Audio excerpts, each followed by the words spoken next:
Right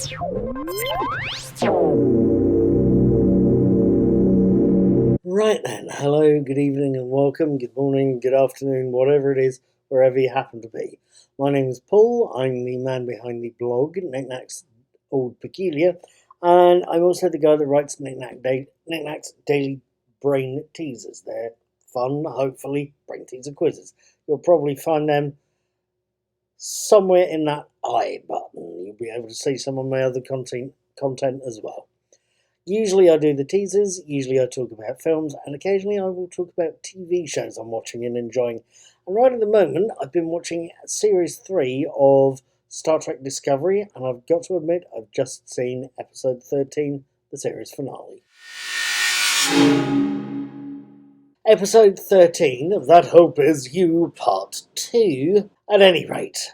Episode 13, That Hope Is You Part 2, opens with a traditional summary of earlier episodes and of last week's, reminding us that the USS Discovery has been hijacked by Osira of the Emerald Chain. And it also reminds us that Sukal, a Kelpian child abandoned in the Verubin Nebula, is apparently linked to the burn. It also shows us that Dr. Culber, Saru, and Adira Tau, Wilson Cruz, Doug Jones, and Blue Barrio are still stuck on the dilithium planet at the heart of that nebula and are ever so slowly dying of radiation poisoning.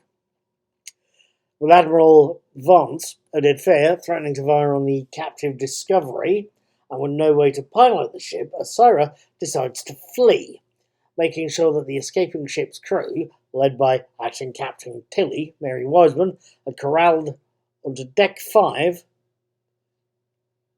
which is where and when Osira turns off life support. The only option for the half-dozen or so desperate Discovery crew is to share an oxygen mask between half a dozen of them and head for the nearest nacelle with their last remaining bomb.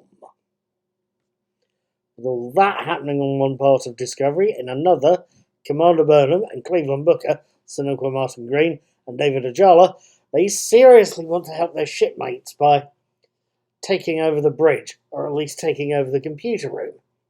But they need to get away from Osira's torturers first, and with all that going on back in the Verubin Nebula, Saru, Doug Jones, is stuck on an alien world with an abandoned child who's having post-traumatic stress disorder issues and who could so easily destroy the universe. What did I think of this episode? Did we have a good episode, and did we have a good conclusion to Series 3? For starters, yes, it is again a well-made episode. I think Discovery, on technical terms, is very good. Not only is director, excuse my pronunciation here, and I hope you forgive me if you're watching this, not only is the director, Olatunde Osunsanmi, he's got one hell of a good script to work with there, and it's one I feel ties off the threads of a 13-episode run and brings that run to a conclusion to screen quite well. And it also does so with a nice balance between action and dialogue. I don't like chatty episodes. I prefer a bit more action, but I recognise that there's got to be a good balance. This episode, like the Jonathan Frakes one last week that I watched, is a great little balance of action and dialogue. It's also pretty much something unsanely. My Spanish is atrocious, shows my French is non-existent, and my African languages are even worse, so please forgive my pronunciation. But Osunsanmi directed both That Hope Is You Part 1 and Part 2, and I think got a good balance of action and of dialogue in both series. The fact he also seems to get a good performance out of his cast goes without saying. Personally, I'm hoping CBS, the makers of Star Trek Discovery, want to keep him and Jonathan Frakes on retainer, because it strikes me they're both very competent directors, especially with this show. Is it a good episode? Yes, it is.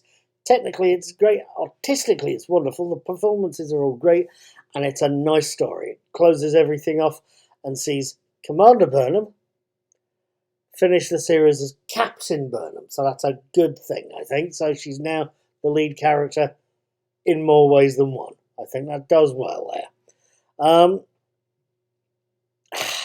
Equally, has Series 3 done well? Equally, yes. I think the world building, again, has been fantastic. And if you've seen my thoughts on Watchmen, you know I can be very fussy about world building. Series 3 Discovery has done it well. I think what has helped is that the main ship, the main characters, have all gone forward 930 years or so. It's given the show a chance to break into a new area so it can put a complete fresh coat of paint on everything that is the Federation. We no longer have Vulcan, we have Navarre.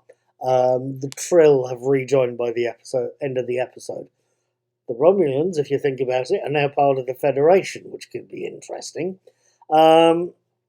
Moving the ship and the crew and the characters forward this way, it's shaken up the show's universe and gives it a fresh direction. Personally, yes, I've enjoyed Series 3. Yes, this is a good episode. Yes, the cast have done very well. Hats off to Sonequa Martin Green. She's led the cast very well, I think. And hats off to Wilson Cruz as Dr. Culber. His story's expanding and they're starting to do him justice, I think.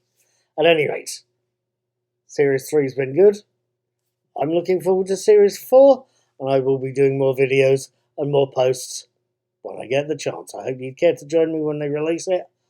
I'll see you then, and I'll see you for the next series I watch. Take care, have fun, thank you for watching.